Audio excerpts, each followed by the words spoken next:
पुन्हा मुंबईमध्ये अशी बिल्डिंग आहे का पत्रा बाजू ताडपत्री बांधून आजूबाजूला राहिले लोक कशा हालमध्ये राहत आहेत. लोकांची परिस्थिती काय आहे. रडूशी येतं, रडूशी बघून वरती पाणी हांडे असे भरून आणत डोक्यावरती हांडे घेऊन येतात, पाणी घेऊन येतात. 90% मराठी माणसं आहे त्याच्यात. 30 वर्ष झाले, 30 वर्ष या परिस्थितीमध्ये राहतात ते लोक. नाही ना भाडा आहे ना काय आहे, बाजूला प्लास्टिक. ह्या मुंबईमध्ये अशी बिल्डिंग कुठे आहे मला दाखवा फक्त पूर्ण मुंबईमध्ये. ह्याचा दोषी कोण आहे. कोण विरारला गेलाय, कोण नाला सुपारायला गेलाय, कोण गावी जाऊन राहिलाय. बिचारे अशा परिस्थिती राहिल्या आहे त्याचा पर्याय नाही तर विचार करणार काय मग. आम्हाला काय इथं सपोर्ट नाही कोण. पावसाळ्यामध्ये पूर्ण किचड असतो, दलदल असतो. माणसं वरून किती लोक पडून मेलेले आहेत तिथून. काहीच नाही. हे बघा ना तुम्ही घाण बघतायच आहे. मग इथं काय नगरसेवक सर्व राहणारे जे वर राहतात त्या जसं या भाईनी सांगितलं मुक्ता भाऊनी जे वरिष्ठ लोक आहेत ते वर राहतात ते येत नाही खाली. किती लोकांना पॅरेलाइज झालं आहे, त्यांना घेऊन जायला पण हॉस्पिटलला लई त्रास होतो आम्हाला काय इथं सपोर्ट नाही कोणाचा जास्त. अहो साहेब, हागायचे मोतायच्या मध्ये प्रॉब्लेम आहेत. ह्या बिल्डिंगमध्ये लोक राहतात पण हे दोन्ही बाजूला जे दोघी गल्ली आहेत ह्या गल्लीमध्ये वर्षाचे 12 महिने गुवाचा संडासाचा मोताचा पाणी पडतंय. यांच्या पत्र्यावर हे पत्र्यावर तुम्ही फोकस केलात ना, यांच्या पत्र्यावरती वर्षाचे 12 महिने मुतून पाईपे सर्व फुटलेत. याच्या मोरीला बिल्डिंगमध्ये पाईप लावले वरती 5, 6, 7व्या माळ्यामध्ये राहतात पत्रे मारून ताडपत्री मारून ते प्लास्टिकचे त्या पत्र्यावरती पाणी पडून त्यांच्या घरी रोगणराई लागतात. हे लोक राहतात, ह्यांना रोगणराई लागतात, आजारी पडतात माणसं. ह्यांच्या समस्या बिचारे सांगू पण शकत नाही. ऐकणारा कोण नाही. बोलणार तरी कुणाला बोलणार, सांगणार तरी कुणाला सांगणार. 30 वर्ष झाले, कोण बोलतं 25, 30 वर्ष झाले, 30 वर्ष या परिस्थितीमध्ये राहतात ते लोक. नाही ना भाडा आहे ना काय आहे, बाजूला प्लास्टिक. ह्या मुंबईमध्ये अशी बिल्डिंग कुठे आहे मला दाखवा फक्त पूर्ण मुंबईमध्ये. हे वळली बोलतात ना, A1 बोलतात. पुन्हा वळलीमध्ये पुन्हा मुंबईमध्ये अशी बिल्डिंग आहे का पत्रा बांधून ताडपत्री बांधून आजूबाजूला राहिले लोक कशा हालमध्ये राहत आहेत. लोकांची परिस्थिती काय आहे. रडूशी येतं, रडूशी बघून वरती पाणी हांडे असे भरून आणत डोक्यावरती हांडे घेऊन येतात, पाणी घेऊन येतात. आणि पुन्हा वसाहतीमध्ये हागायचे वांदे आहेत. बाहेर जावं तर 5 रुपये देऊन. गरीब माणूस काय करणार. इकडचे SRA याच्या पूर्वी काही SRA प्रकल्प झाले होते का. SRA 97 पासून जे हे प्रकल्प चालू झाले त्यावरून कितीतरी आंदोलन आम्ही SRA पर्यंत पण नेले. पक्षाच्या माध्यमातून कोण येतो, आपली पोळी वाचतो, नेतो, चालतो, आपलं काही कोण करतात, मदत करतात.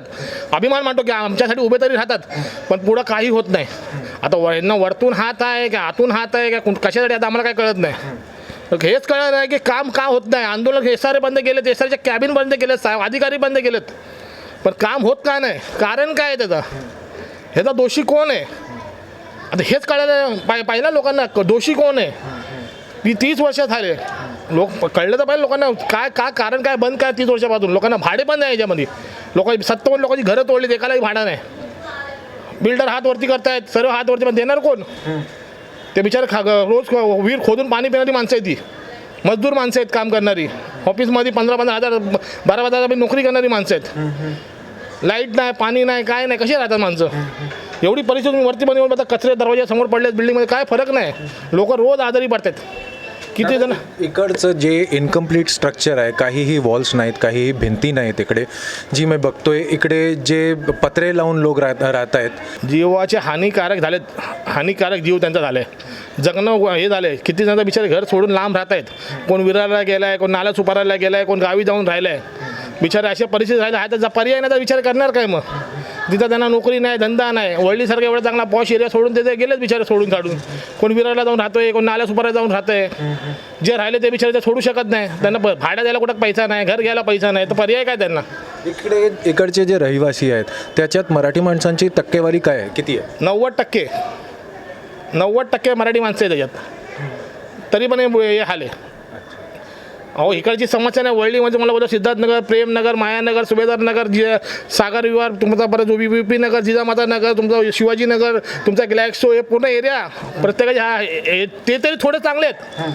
ते थोडी तरी ते त्यांच्यामुळे सर्व काम बंद पडलेत. ह्यांचा तर एकदम बेहाल झाले.